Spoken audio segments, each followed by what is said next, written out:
Thank you, Mr. Chairman.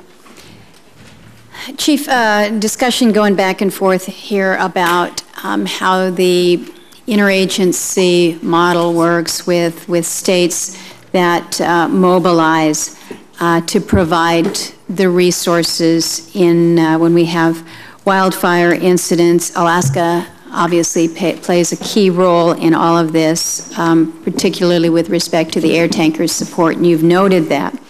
Now, for decades, it's my understanding that the Master Cooperative Fire Agreement has provided this mechanism for, among other things, the billing and reimbursement between the states, the USDA, Forest Service, and other federal agencies to facilitate the mobilization of these suppression resources. And under that agreement, state resources dispatched out of state, regardless of jurisdiction, have been submitting their billing package to Forest Service at the Albuquerque Center for payment. It's my understanding then that beginning this year, the administration is no longer going to use single point interstate billing. States will now be forced to figure out how and who to bill when responding to federal jurisdictional fire outside of their own state. This is news to me. I guess the question to you is, why is the administration ending a system that I think has been relatively efficient in mobilizing these suppression resources? And I'm going to put out there the concern that I have.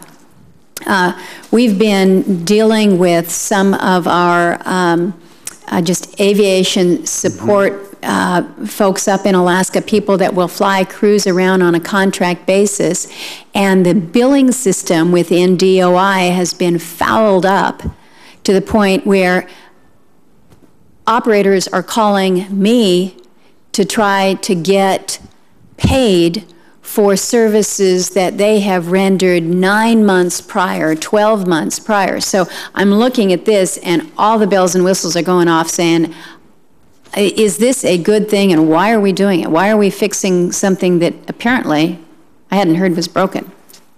Well, Senator, I'm not aware of that, but I'll get back to you on it. I'll look into it. The points that you've made, that our master agreements work so well, so that folks, whenever they're called, they can just respond, right. And then they've always had the confidence that yes, they'll be reimbursed for their costs. You know, I'll get back to you. I know we're constantly looking at our processes to be able to find more efficiencies, to be able to save some of the overall overhead costs, but then also to be able to pay those bills faster. Right. Because those folks, they need their money. They can't, I hate to hear it when you say folks go for months without getting their payments. So I will look into that and I'll get back to you on it. Well, I would appreciate it if you would do so quickly, because as we go into the fire season, if states aren't really sure where they submit their billing, you would hate to think that somebody's going to hold back or defer because they're worried about where the reimbursement is going to come from and the timeliness of that. So if you can address that, I would appreciate it. A couple more parochial matters here. I'm going to be going to Ketchikan in a couple weeks and sitting down with some of the air taxi operators that are there. What I'm hearing from folks there is that the Forest Service is reducing the permit allocations in the Misty Fjords National Monument and Traders Cove. And what they're doing is they're reducing the number of allocations or that would allow for landings within Misty Fjords by 20 to 30% for each air operator. Now, you've sat here this morning and told us that, hey, it's all about, you know, the tourism dollars that come in. Well, in Ketchikan, as you well know, this is a timber community that is no longer a timber community. They're trying to find something else, so they're turning to tourism. And yet now the the Forest Service is limiting the opportunities for tourism for these taxi operators. As you know, the monument is accessible only by water or by air. So again, I'm going to be meeting with these folks in a couple weeks. I would like to know that you can give me a commitment that the Forest Service is going to reconsider this decision that would reduce these allocation numbers. Well, Senator, we need to diversify the economy there in Southeast Alaska, and I know you've been supportive of that. We need to get the integrated wood products industry back to be part of that diversification, but as you've mentioned, yeah, tourism is a big part of it.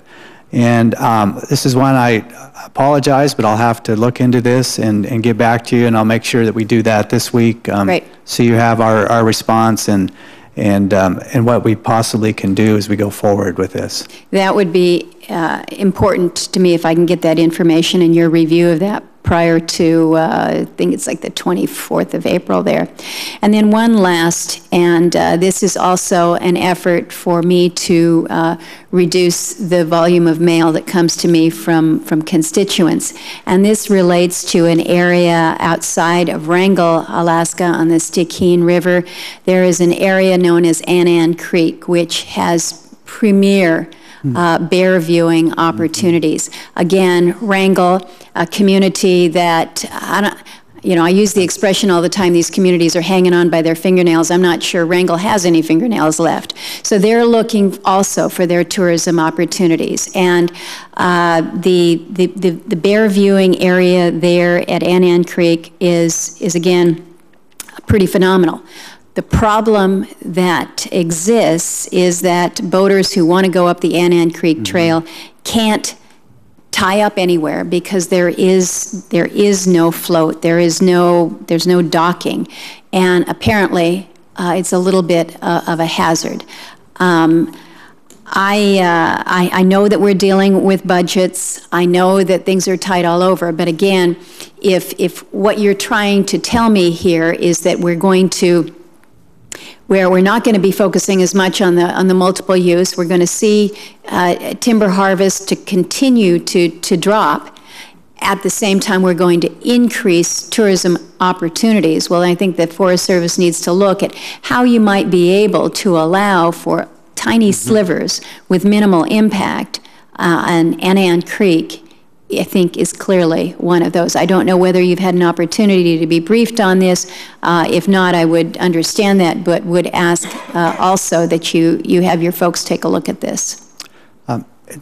It's my understanding that, if you tie up there, your boat gets beat up in the rocks pretty easily, and it's an area that I want to work with you. I know the region will want to work to be able to find a way to be able to put a dock in there. I understand it'd have to be one that would be taken out each year, but we do that in a lot of places. Right. And there's systems in place now that you can retract a dock and then put it back out. So it's one of the things that I'll contact the region to see what we could do to be able to move forward with putting a dock there.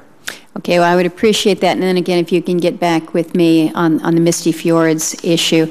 I've got one more quick question, Mr. Chairman, and then I'm wrapped up if you're okay. I have additional questions. Okay. I want you to go ahead first. All right. This is the last one for you, and this relates to the inventoried roadless. As you know, the U.S. Court of Appeals struck down the decision to exempt the Tongass from the National Road List decision. This is going to remove some 9 million acres in Southeast out of the state's timber base. But in addition to that, as troubling as that is, it causes me concern because it really does complicate efforts to build electrical transmission lines. As you know, all of Southeast is predominantly powered by hydropower, but you've got to be able to put those transmission lines in. And the response that I get back is, well, the roadless rule doesn't prohibit you from putting in these transmission lines. You just have to do it by helicopter. Well, anybody that's tried to put in a transmission line by helicopter in southeastern Alaska knows that you have now made it effectively cost prohibitive. So it limits our ability with energy, renewable energy development, access to mineral areas, the impact to the economy. So my question to you is, how much does it cost the Forest Service and this, I guess, is in both in time and in staff, to deal with the administrative demands of implementing the inventory roadless within Southeast Alaska? Do we have any idea? You know, I don't have a figure off the top of my head, you know, Senator, but it's, you know, the reason we have, you know, I'll go back to the 2001 roadless areas, that these were areas that for the most part had never been developed. It didn't have a lot of roads, hardly any roads in them. And they were places that we heard from the public that there was strong interest to be able to maintain these intact ecosystems. With that being said, the rule does allow, you know, flexibility. And where I have not worked in Southeast Alaska, I've worked in a lot of other parts of the country where we've built power lines using helicopters, and often it becomes the best way to be able to put in, especially the larger towers. So I'd like for us to be able to get some analysis done to be able to really look at what is it truly cost prohibitive, or is it just some additional cost, but to be able to do it in a way that we can expand, you know, the energy transmission up there in Southeast Alaska, because that's such a key part of our transition strategy to be able to reduce the energy costs. So we need to be able to find the way to transmit that electricity. So that's what I'd like to focus on, is how we can find a way to be able to do that, but at the same time to be able to protect the roadless characteristics of those lands. Well, Chief, I would invite you up anytime. In fact, I'd like to take you on some of these trips. I'd like to take you out to Angoon, where they're paying 51 cents a kilowatt hour. I'd like to take you over to some of these communities that can practically see where the transmission lines are, but they can't get to the next community. And so they are paying double, triple, quadruple what the next village is paying for their renewable hydropower electricity that is generated. And to fly over these areas, it's one thing to utilize a helicopter to put a transmission line in a place like Wyoming or a place like Oregon. But the Tongass National Forest is pretty much, you find me a flat piece of land, you find me an area that's not a mountainside where you're blasting into rock. The only place that I can think of is out there on the beaches. It is a very unique terrain. And the beauty of being able to provide energy to the people there in Southeast is we've got abundant hydro resource. But you've got to be able to put in a transmission line. And so I would ask you on this issue, do not make the assumption that because you can utilize a helicopter in other parts of the country to put a transmission line in, that it's the same operation in southeastern Alaska. It just belies the geography, it belies the topography. So if you're thinking that this is reasonable, I need to take you on a field trip. And I will promise to do so. I think the folks that work for you up there know how extraordinarily difficult this is.